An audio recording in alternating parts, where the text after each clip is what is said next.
پیژنګلو را سره لنډه غونته کې وکړه.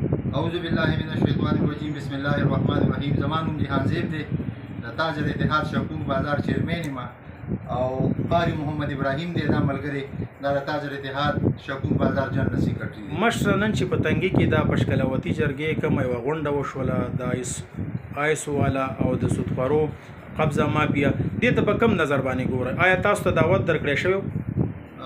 بالکل موږ ته دعوت راکړی شوی و د ادب خان شیرپاو د طرف نه. د بده مرغه زموږ نن لږ ذاتي کار پېښ شو، زه په خپله لا نه لرم. ما د شاکور بازار چې کوم صدر دی فرمان علي آغا جنرال سیکرټري او سیکرټري اطلاعات محمد خالق ورور او ورسره اووه کسان نور تلي په دې کې شرکت کړی. مشر په کم نظر دی ته ګوري؟ آیا دا کم دغه چې دوی نن اوچت کو دا قدم دا به انشاءالله کامیاب شي په دې کې دا کم خلکو چې نن اوچت کو د پشکلوتي جرګې انشاءالله چې زمونږ د قوم اتفاق او اتحاد وي دا به بالکل کامیاب وي. نن سبا د آیس فروشۍ د سودو د قبضه مافیا خلاف خبره کول دا یو جهاد دی. مشر په بیت داسې یو میسج تاسو طالب خان به یې درکړي یا د پشکلوتي جرګې هر یو ممبر درکړي، تاسو به اوس په دې کې څه طریقې سره ودرېږئ؟ مالي جاني څه خدمت به دوی سره کوئ؟ انشاءالله العزیز چې څه قسمه تعاون راځي، کاغه مالی وي، کاغه جانی وي، کاغه دکان بندول دي، کاغه بازار بندول دي، کاغه روډ بندول دي، چې څه قسمه تعاون موږ راځي هغې ته به انشاءالله موږ هم وخت تیار یو. قاري صاحب خپله پیژنګلو را سره تاسو مو کوئ. زه قاری محمد ابراهیم خبرې کوم د شاکور کلي او د جاپان د بازار جنرال سیکرټري یم د تاج الاتحاد.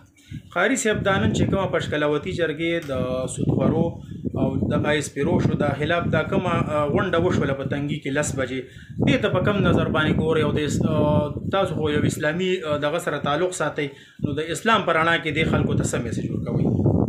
دا کم مشرانو چې دا قدم پورته کړی دی په نن سبا وخت کې داسې قدم پورته کول دا جهاد دی او دا بهترین جهاد دی او دا هغه کسانو چې پورته کړی دی موږ هغوی ته چې کوم دی ډېر د زړه د کومې نه سلام وایو چې الله دغه شان مشران را پیدا کړلو او زموږ د دې بچو دپاره او زموږ د دې اولاد دپاره چې کوم دی داسې د زندګۍ سوچ وکړو او داسې یو خبره راپورته کړله چې دا خبره راپورته کول د هر چا کار نه دی.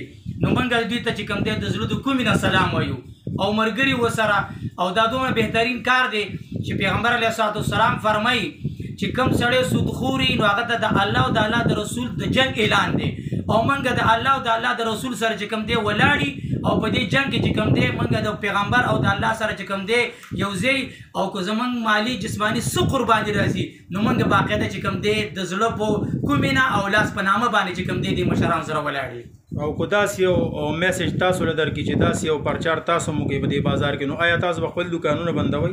انشاءالله تعالی موږ به دوکانونه هم بندو، موږ به د کورونه چې کوم دی ټول مشران کشران ټول لوځو او موږ به مالي جسماني او زما چې د خپل د طرف نه د زړه د خپل طرف نه څومره پیسو ما باندې راځي تاوانو نو انشاءالله تعالی زه مشرانو ته اعلان کوم چې باقاعده ما ته وایي چې یاره دومره تاوان په تا باندې راځي باقاعده زه به د خپل جب نه ډکوم. علب خان به یې دې کوم چې دغه شروع کړی دی دا دونه ستړي شروع کړی دې ته په کوم نظر ګورئ؟ صحافي چې کوم دی جی یاره دا صحافي خو چې کوم دی الله دې عمر دراز ورکړي او د چې کوم دا کوم کوشش شروع کړی دی نو یقینا کنه چې دا کار کول چې کوم دی په نن سبا وخت کې یو سړی کوي نو دا د الله د ولایت نښه ده چې الله چاته په رحمت په نظر باندې وګوري نو الله چې کوم دی داسې کار ترې نه واخلي. نو زه یم ادب خان شیرپاو په صحافیانو کې چې کوم دی دا نن سبا ولي د زمانې دی. جزاک الله.